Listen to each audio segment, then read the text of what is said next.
Hi hello ಎಲ್ಲರಿಗೂ ನಮಸ್ಕಾರ. ಜ್ಯೋತಿ ಪಾಕ ಶಾಲೆಗೆ ತಮ್ಮೆಲ್ಲರಿಗೂ ಸ್ವಾಗತ. ನನ್ನ ಕುಕಿಂಗ್ ವಿಡಿಯೋಸ್ ನಿಮಗೆ ಇಷ್ಟ ಆದಲ್ಲಿ ಜ್ಯೋತಿ ಪಾಕಶಾಲೆ ವಿಡಿಯೋಸ್ನ ಲೈಕ್ ಮಾಡಿ.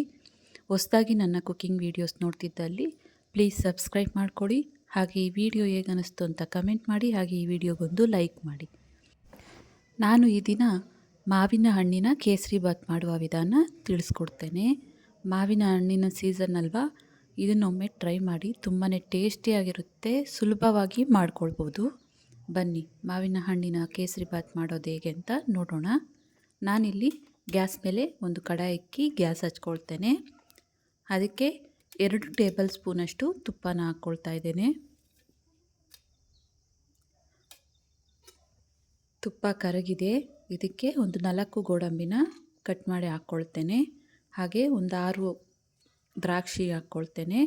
ಹಾಗೆ ಒಂದು 2 ಲವಂಗನ ಹಾಕ್ಕೊಳ್ತೇನೆ. ಇವನ್ನು ತುಪ್ಪದಲ್ಲಿ ಫ್ರೈ ಮಾಡ್ಕೊಳ್ಳೋಣ. ಗೋಡಂಬಿ ದ್ರಾಕ್ಷಿ ಎಲ್ಲ ಚೆನ್ನಾಗಿ ಫ್ರೈ ಆಗಿದೆ. ಈಗ ಇದಕ್ಕೆ ಚಿಕ್ಕ ಟೀ ಗ್ಲಾಸ್ನಷ್ಟು ಬಿಳಿ ರವೆ ಅಂದರೆ ಉಪ್ಪಿಟ್ಟು ರವೆನ ಹಾಕ್ಕೊಳ್ತಾ ಇದ್ದೇನೆ. ತುಪ್ಪದಲ್ಲಿ ರವೆನ ಚೆನ್ನಾಗಿ ಫ್ರೈ ಮಾಡ್ಕೊಳ್ಬೇಕು.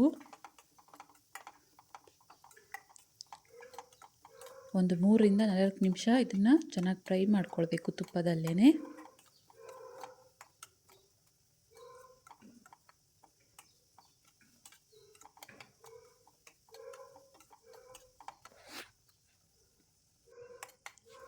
ನೋಡಿ, ರವೆ ಎಲ್ಲ ಚೆನ್ನಾಗಿ ಫ್ರೈ ಆಗಿದೆ, ಕಲರ್ ಚೇಂಜ್ ಆಗಿದೆ. ಈಗ ಇದಕ್ಕೆ ನಾನು ಯಾವ ಗ್ಲಾಸಲ್ಲಿ ರವೆ ತಗೊಂಡಿದ್ನೋ ಆ ಗ್ಲಾಸಲ್ಲಿ 3 ಗ್ಲಾಸ್ನಷ್ಟು ಬಿಸಿ ನೀರನ್ನ ಹಾಕ್ಕೊಳ್ತಾ ಇದ್ದೇನೆ. ಒಂದು ಕೈಲಿ ಬಿಸಿನೀರನ್ನ ಹಾಕ್ಕೊಳ್ತಾ ಇನ್ನೊಂದು ಕೈಲಿ ಈ ರೀತಿ ಕಲಿಸ್ಕೊಳ್ಬೇಕು. ಗ್ಯಾಸ್ನ ಲೋ ಫ್ಲೇಮಲ್ಲಿ ಇಟ್ಕೊಂಡೆ ಇದನ್ನು ಚೆನ್ನಾಗಿ ಕುದಿಸ್ಕೊಳ್ಬೇಕು.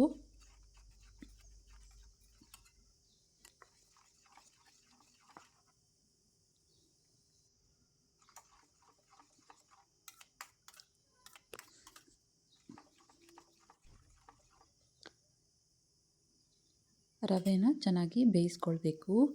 ನೋಡಿ, ರವೆ ಚೆನ್ನಾಗಿ ಬೆಂದಿದೆ. ಒಂದು ಚಿಕ್ಕ ಟಿಪ್ಪು, ರವೆ ಚೆನ್ನಾಗಿ ಬೆಂದಿದೆ ಅಂತ ಹೇಗೆ ಗೊತ್ತಾಗುತ್ತೆ ಅಂದರೆ, ಈ ರೀತಿ ಉಪ್ಪಿಟ್ಟನ್ನ ತಗೊಂಡು ಈ ರೀತಿ ಹಾಕಿದ್ರೆ ಸ್ಪೂನ್ಗೆ ಉಪ್ಪಿಟ್ಟು ಅಂಟಬಾರ್ದು.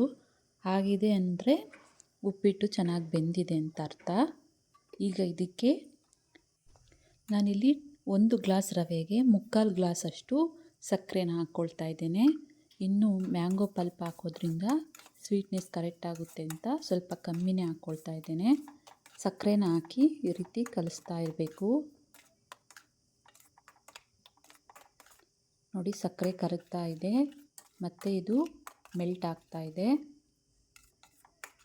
ಇದನ್ನು ಕಮ್ಮಿ ಉರಿಲೇ ಬೇಯಿಸ್ಕೊಳ್ಬೇಕು.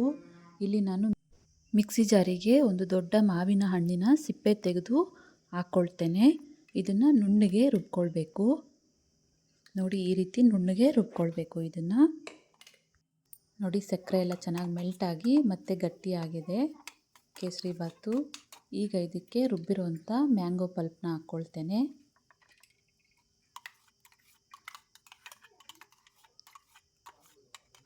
ಇದನ್ನು ಕಲಿಸ್ಕೊಳ್ಳೋಣ.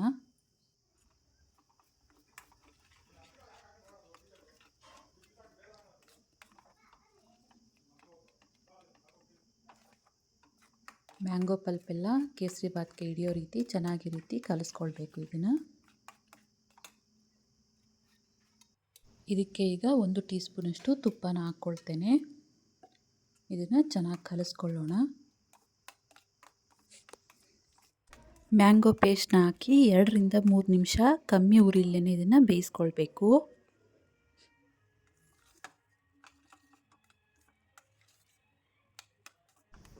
ಕೇಸರಿ ಬಾತು ಈ ರೀತಿ ಕಲಿಸ್ಬೇಕಾದ್ರೆ ಕಡಾಯಿಗೆ ಅಂಟದೇನೆ ಈ ರೀತಿ ಬಂತು ಅಂದರೆ ರೆಡಿ ಆದಂಗೆ. ಮಾವಿನ ಹಣ್ಣಿನ ಕೇಸರಿ ಬಾತ್ ರೆಡಿ ಆಯಿತು. ಗ್ಯಾಸ್ ಆಫ್ ಮಾಡ್ಕೊಳ್ತೇನೆ. ಇದನ್ನು ಬಟ್ಲಿಗೆ ಸರ್ವ್ ಮಾಡ್ತೇನೆ. ನೋಡಿದ್ರಲ್ಲ, ಟೇಸ್ಟಿಯಾದಂತಹ ಹಾಗೂ ಸುಲಭವಾಗಿ ಮಾಡ್ಕೊಳ್ಬಹುದಾದಂತಹ ಮಾವಿನ ಹಣ್ಣಿನ ಕೇಸರಿ ಬಾತ್ ಮಾಡುವ ವಿಧಾನ. ತುಂಬಾ ಟೇಸ್ಟಿಯಾಗಿರುತ್ತೆ. ಒಮ್ಮೆ ಟ್ರೈ ಮಾಡಿ. ಈ ರೆಸಿಪಿ ನಿಮಗೆ ಇಷ್ಟ ಆಗಿದೆ ಅಂದ್ಕೊಳ್ತೇನೆ. ಇಷ್ಟ ಆದಲ್ಲಿ ಈ ವಿಡಿಯೋಗೊಂದು ಲೈಕ್ ಮಾಡಿ.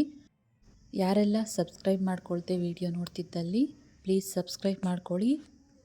ಈ ವಿಡಿಯೋ ಹೇಗನ್ನಿಸ್ತು ಅಂತ ಕಮೆಂಟ್ ಮಾಡಿ, ಲೈಕ್ ಮಾಡಿ, ಶೇರ್ ಮಾಡಿ. ಧನ್ಯವಾದಗಳು.